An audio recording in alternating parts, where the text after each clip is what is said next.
하나님 말씀 야고보서 3장 7절로 12절 교독하시겠습니다. 여러 종류의 짐승과 새와 벌레와 바다의 생물은 다 사람이 길들일 수 있고 길들여 왔거니와 혀는 능히 길들일 사람이 없나니 쉬지 아니하는 악이요 죽이는 독이 가득한 것이라. 이것으로 우리가 주 아버지를 찬송하고 또 이것으로 하나님의 형상대로 지음을 받은 사람을 저주하나니 한 입에서 찬송과 저주가 나오는도다. 내 형제들아, 이것이 마땅하지 아니하니라. 샘이 한 구멍으로 어찌 단물과 쓴물을 내겠느냐. 내 형제들아, 어찌 무화과 나무가 감람 열매를 포도나무가 무화과를 맺겠느냐. 이와 같이 짠물이 단물을 내지 못하느니라. 아멘. 거칠게 말하거나 행동하지 않는다라는 제목으로 함께 은혜를 나누겠습니다. 6월도 이제 한 달이 거의 끝나갑니다. 우리가 6월 한 달 동안 훈련했던 품성은 온화함입니다. 상대방의 필요에 관심을 가지고 채워주는 품성이죠. 예수님은 우리를 섬기기 위해 오셨다. 그러니까 우리만을 바라보셨고 자기를 위하시지 않고 자기의 생명을 우리에게까지 주셨다. 이렇게 말씀하십니다. 그리고 우리에게도 요구하시죠. 너희들이 나를 스승이라고 알고 있는데 내가 너희들에게 본을 보이려고 이렇게 했다라고 말씀하시면서 여러 가지 섬김의 본을 보여주셨습니다. 상대방이 원하는 것이 무엇일까? 거기에 우리가 관심을 가졌다라고 한다면 아마도 상대방은 나에게 친절함과 부드러움을 요구했다라는 것을 6월 한 달 더 많이 느끼셨을 것입니다. 그리고 상대방은 나에게서 거칠게 함부로 대하는 것을 원하지 않는다는 것 또한 아셨을 것입니다. 야고보 사도가 오늘 본문에 보면 형제들에게 라고 이렇게 표현을 했는데 성도들이죠. 한 교회 안에서 한 예수님을 섬기고 있는 형제들에게 혀를 잘 다스려라 이렇게 권면하고 있습니다.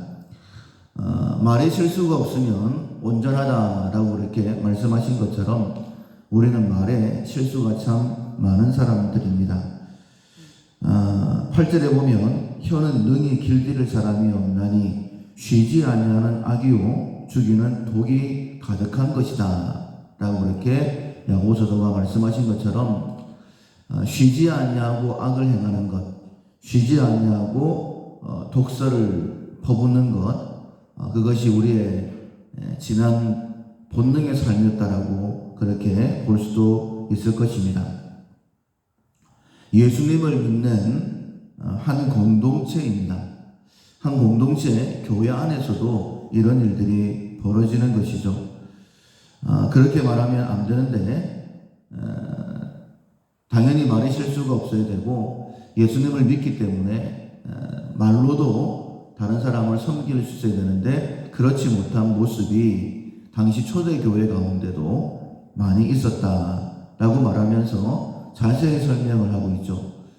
우리가 한 입으로 하나님을 찬송하고 또 하나님의 형상대로 지음받은 사람을 저주하는 것은 마땅하지 않다.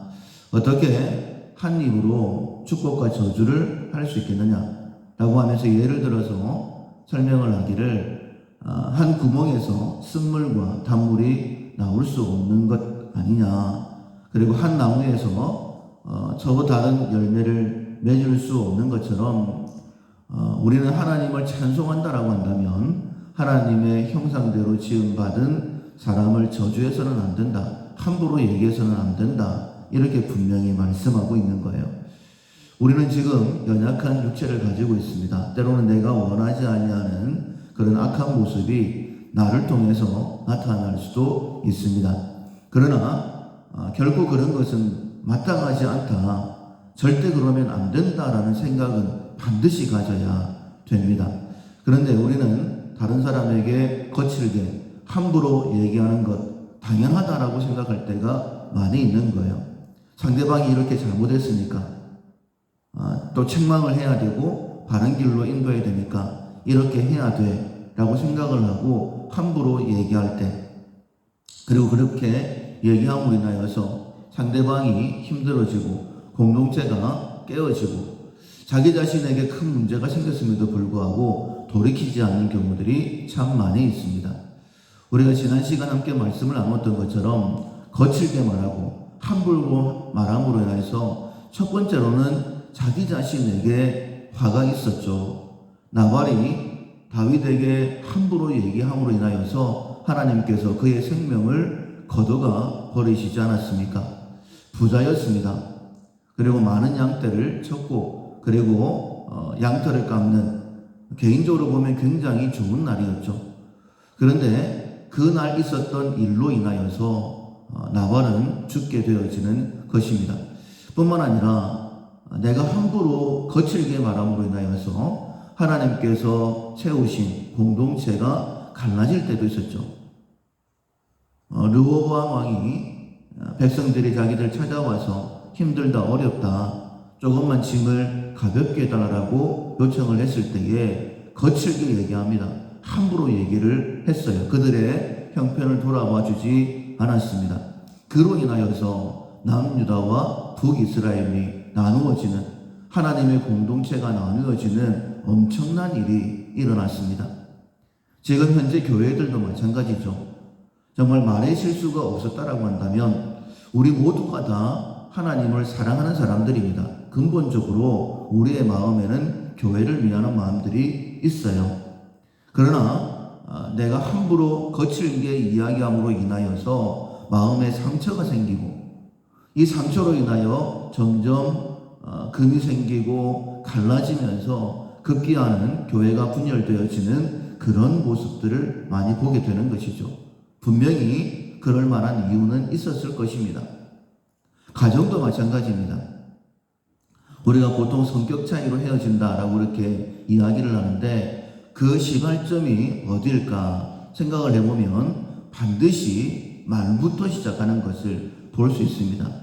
나는 그런 의도로 얘기하지 않았다 할지라도 무심코 한 말 때문에, 그러니까 무심이라는 것이 마음 없이 생각 없이 했던 그 말 한마디 때문에 그때부터 갈라지게 되어지고 가정 공동체가 깨지는 그런 엄청난 결과를 초래할 때가 많이 있다라는 것입니다.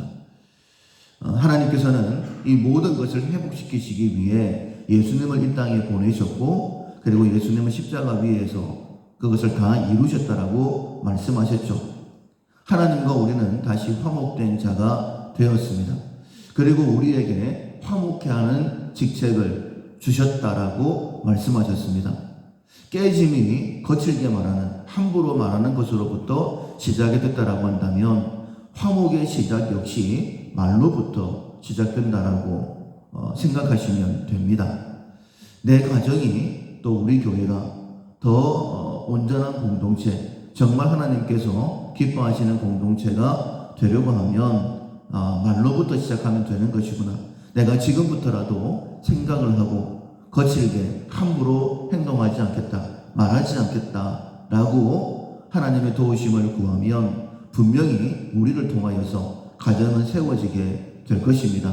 초대교회 역사를 보면 하나님께서 함께 하심으로 인하여서 날마다 믿는 자의 숫자가 더했다라고 말씀하신 것처럼 뿔뿔이 흩어졌던 모든 사람들이 내가 온화함을 생각을 하고 내 가족이 또 내가 속한 공동체의 사람들이 나에게서 부드러운 말을, 친절한 말을 원하는구나, 그런 태도를 원하는구나 라고 깨닫고 순종하게 되어지면 분명히 하나님께서 무너졌던, 흩어졌던 모든 공동체의 구성원들을 다시 보내시고 회복시켜 주실 것입니다.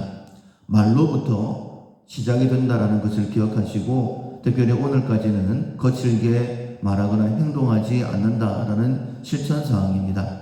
오늘 하루 꼭 실천을 하셔서 하나님께서 먼저는 나를 세워주시고 나를 통해서 공동체가, 내가 속한 모든 공동체가 세워지는 놀라운 은혜를 경험하는 우리 모두가 되기를 주님의 이름으로 축원합니다. 아멘. 찬송가 459장. 찬송가 459장 누가 주를 따라.